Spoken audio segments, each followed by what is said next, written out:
let's have a look at a handful of techniques I think are really good to have ready in case you have to protect yourself. It's good to have things primed at the front of your mind so you can use them as soon as you need them without hesitation.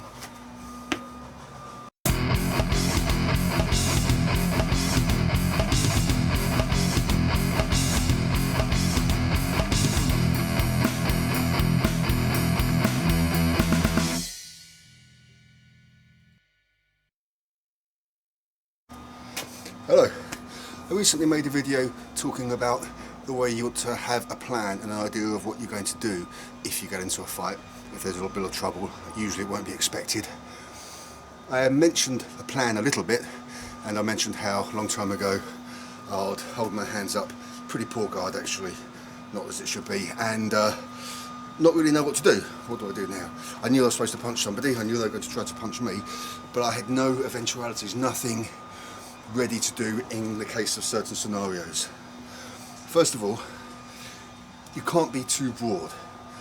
You can spend a long time training, be familiar with a dozen different kicks, a dozen different punches, elbow techniques and knees, but that's too much. What am I going to throw at this moment? You can't work that way in a fight when you're thinking fast. Often, amateur fighters will have quite a small arsenal, and this is something I've read about going back a long way in Jack Dempsey's book, so he said it was happening already in the 1920s, and I've read more recently, actually quite a while ago now, looking at some books a decade or more old, still, in Thailand you've got promoters, they want to make money, that's their primary concern, of course it is. They're not concerned with preserving the art of Muay Thai and training people in it and making sure they carry on traditions and pass down the knowledge to younger people. They just want to make some money, and I understand if they have somebody who is very good with a handful of techniques, they'll work on those techniques, they'll get them ready to use those, put them in the ring and see what happens. You're not usually going to go as a competitive fighter into a ring expecting to use everything at your disposal.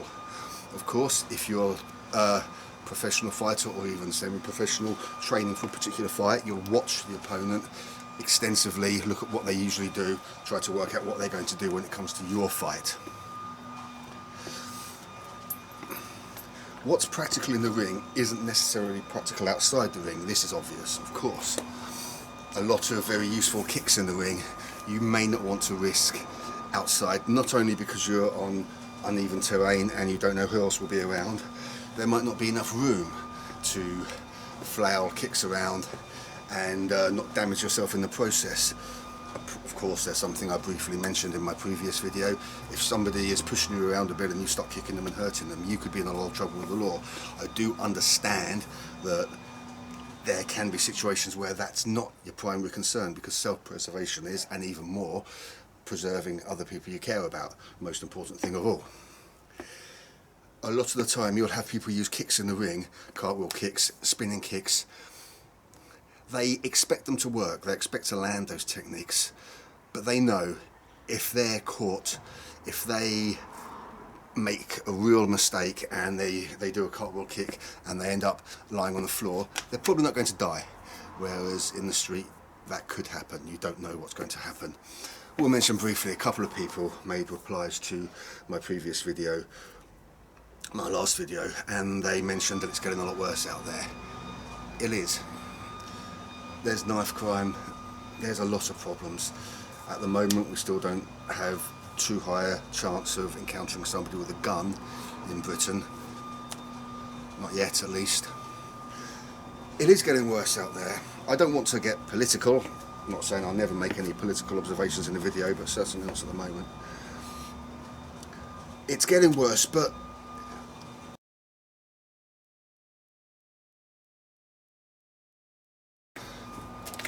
I went on rambling there, and I don't want this video to be too long, so I'm going to start a timer and carry on.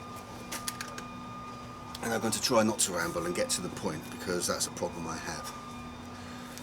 It's getting worse out there, and one person actually mentioned, and he was quite interesting, and I'm watching his videos, he started to look into stick fighting and scrimmer techniques. I've thought, as I said to him, that when I reach a certain age I will use a walking stick just about everywhere I go, because it's one of the only things you can do. It'll give you a bit of range, perhaps give you the ability to do a bit of extra damage, and maybe even give you a better chance against multiple opponents. But that's not the subject of this video. You've got to have a few, I think it's very good to have a few techniques in mind, not too many, because then you're confused.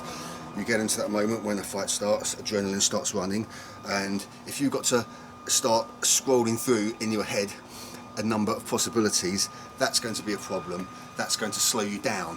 I would say you'll be better, rather than doing that, to go into a fight with, let's just say, you've got a push kick and nothing else.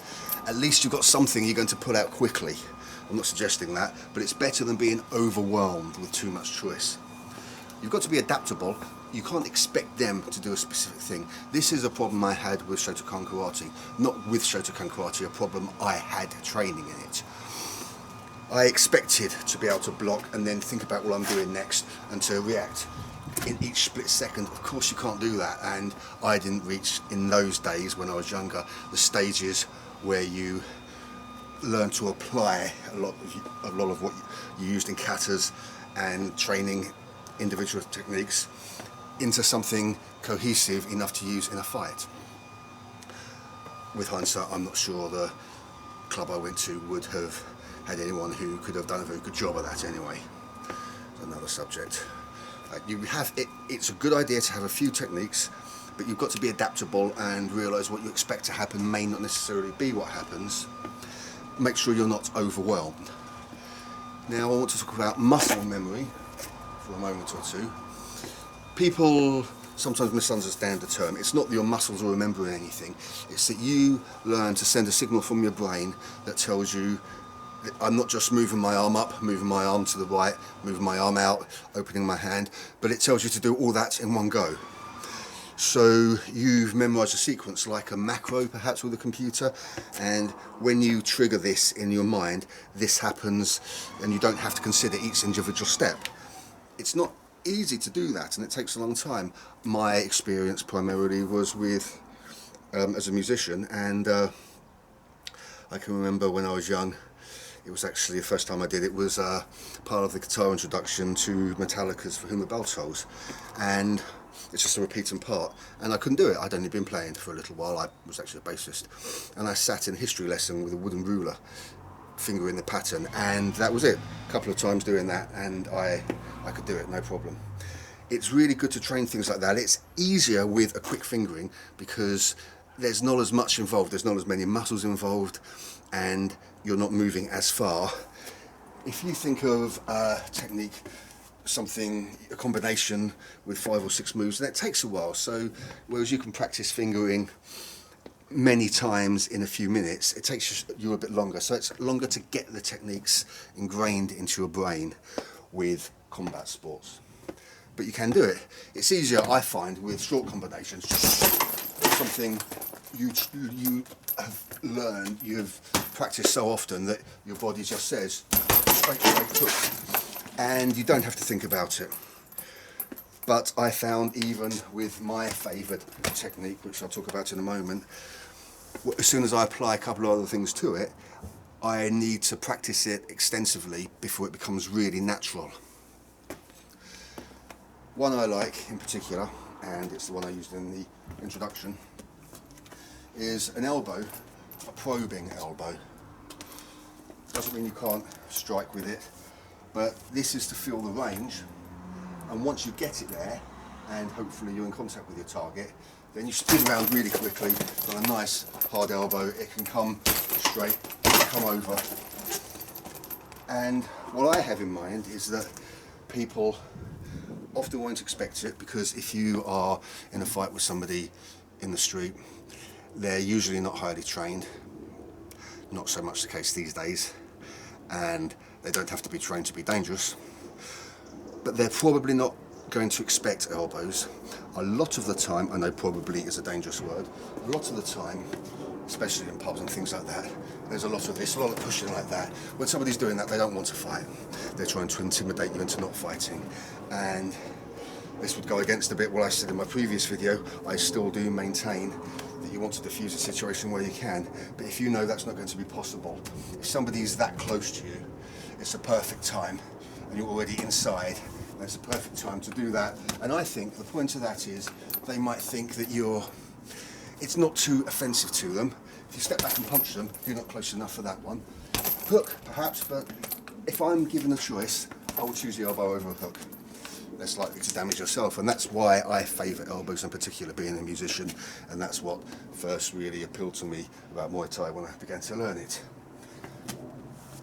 The idea is you can put the elbow out to them. Now that might even be, if you're in the neck, something that starts to dissuade them anyway, and if it's no good, then you turn around and do that, you get a nice hit, and then covering yourself up, a nice low knee. And low knees are another thing I like very much. You've got a good chance of making somebody bleed on the forehead with an elbow. It's a dangerous thing to do. You definitely don't want to do it, and this is where it contradicts some of my advice from before, because if somebody's just pushing and shoving you and you do that, you could be in a lot of trouble. So you have to be absolutely sure that you are protecting yourself from potential harm, a lot of potential harm. I once caught somebody with an elbow. You might just see there I've got a scar. I say caught with an elbow, I tried to. I caught them with this. I had been training in Muay Thai for about 3 months at the time, so yes, I was very, very bad at it. And I caught them here. It wasn't actually a fight, it was sparring with a little bit of alcohol involved, and it was clumsy on my behalf. But the point is, even though I got them here with, I don't know what this bone is, it feels like cartilage there, but I think perhaps it's some tissue between bones, but even catching them with that on the forehead, there was blood everywhere, he definitely couldn't see. And although you don't want to go around bashing people on the head with hard things like your elbows, if you can make them bleed and it blinds them, that's a really good way to end a fight without doing too much harm. It shouldn't be your intention, because there is danger of doing harm to them. That said, the forehead's pretty thick, so you're probably not going to do them permanent damage. Again, probably is a dangerous word, so I'm not advising you, I'm advising you on the techniques, not on what to do. I like this double elbow, perhaps you call it one of them slow, you spin around, that primes you for the second one. And then I always like low knees, one of my favourite things to use. In the ring, you see a lot of high up knees. Now they're good, especially if somebody's bent down, but when you have to go above a certain height, people talk about percentages sometimes, don't have them in my mind. When you go above a certain height, you're fighting gravity and raising your limb apart from anything else, and I will always choose forward and direct over that. Apart from that, it's less likely to be seen because it's further away from where people are focusing. I think it's a good idea to train just looking straight ahead. No idea of what you're doing, and then putting that in. You're going to have to move your hips a little bit, but hopefully not as likely to reveal your intent as twisting and really getting the leg ready for a kick. So we've got double elbow, a low knee, Muay Thai kick. Finally, I just did that. I think it is very useful because if you get a good kick here, it's going to slow you down, and you're not so likely to be used to it. I think a lot of people, especially if they go out causing trouble in pubs, they're used to having a black eye, having a few hits in the head, a few hits around the face, but they won't be ready for that. And if you've got somebody, especially if the adrenaline's there, they're trembling a bit, and if they're not expecting it, if they're not in the right stance for it, if they don't lift, of course they won't lift it, the idea is they don't see it coming. When you do that hard, there's a fair chance they're not going to be standing up for very long, and that's a really good way to get yourself out of trouble. Last particular technique I'll mention before talking about principles is your simple push kick. I prefer the knee, and really the push kick is a latter choice. But if you're at range, then you may want to do it. You don't want to get in too close. Don't want to start talking about what to do if people have knives very much, because your only real defence is not being in a place where people carry knives. That's your only sure defence. I know it's not always that easy, and I found that out the hard way once. If you're going to use a push kick, you've got to make sure you put it back really fast. That's not really fast enough. Otherwise they're going to grab hold of it. That said, I sparred with people catching kicks who wouldn't have caught the kick if it had been a full powered kick to begin with. It's very easy to catch a kick if it's suggested, very easy indeed, but if it's hit you in the abdomen hard, you're not so likely to do it. There'll be other things on your mind. Now, with any of these techniques, you want to be adaptable. It's, I've already mentioned, if somebody's up close to you already, then you can just turn and then pivot for the elbow, nice and easy. If they're further away and you're going to use that, there's probably punches being thrown. And I think a very good idea is to try to come in quickly, head down, even chin on the torso. I know it's going a bit far, but if there's punches being thrown, you're probably going to take a few in this case. Your head's down, you can't be pivoted. Then you cover up here, so there's not a lot they can do on this side, especially with your head down. If you're like that, it's a different matter. And getting close to that, then you're covering up here. There's not that much you've got to play with if you're trying to throw punches from here. And then as soon as you get in, this is like the hair trigger, so you're coming in straight away. Really forgot the knee. And I think that's a good combination to have in mind. It's one I always have in mind. And as I've already said, you should only have a few. You shouldn't have a list of 10 things that you might do if something happens, because you're not going to know which one to choose from. You start to wonder which one's more appropriate. Of course, if you're a very skilled fighter, then you go into a ring and you are probably ready to adapt to the situation with almost anything that's in your catalogue of techniques. But we're not very skilled fighters. I'm assuming you're not a very skilled fighter. No offence meant, but people who do it professionally are a very different type of person, and their level of experience is a very different thing. So don't have too many. Choose some things that feel good for you, but you have to be used to them. And perhaps you can base it on your experience or other people's experience of what's likely to happen if there is a violent confrontation. And I'll just briefly mention, I've been horrified at some suggestions made by professional fighters who are successful, who have been paid and who are very well respected. Won't mention names. The people in question I respect, but I think they care more about sensationalism and excitement rather than telling people what's really going to be helpful.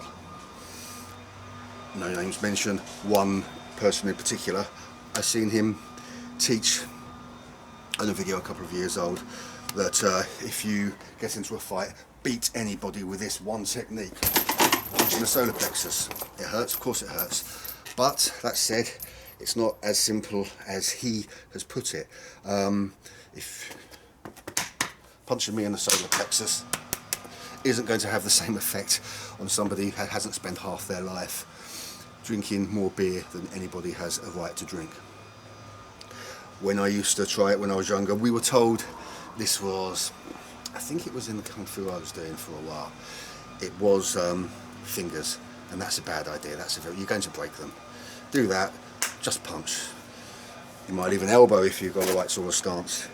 But I'm getting off the point here. He was given the impression, and go out there, and if you punch hard, battery's running down in the solar plexus, you're going to win. That's not true. And he had a video recently telling people there's a certain punch, middle of a combination, and then you come around offline with no hand, knock anybody out with this punch. Rubbish. I can't knock out even an old Mike Tyson with that punch. I won't get near Sean Strickland with that punch. I will not hurt Aspinall, always forgetting the name, Tom Aspinall, even if I hit him with that punch. Not very much anyway. All I'm trying to say is that there's a lot of videos out there that try to instill too much confidence in people. Don't pay too much attention to them. You've got to be practical, and you've got to realise that there's a lot of people out there who will still be dangerous to you. You're maximising your chances. You're not making yourself invulnerable. And at least I found out one way for me to make a short video with the battery about to run out. That's it really. I think that's all I wanted to say. Got more videos coming soon. I'm trying to get used to doing them earlier in the day. I'm really tired at the moment because I have obligations late at night, and I try to get up early anyway. All noise around here. Thanks for watching. I hope there's something useful for you in there. If there's anything you disagree with, give me some details. I've had some people say things a couple of times, you don't know how to punch. Well, most children know how to punch. Don't know how to punch well? Okay, tell me in what way you think I'm punching wrong. Anyway, I like to have comments, so please do comment. Some people make really helpful comments. That's it then. I'm Mark. Thanks for watching. More coming soon. Cheers.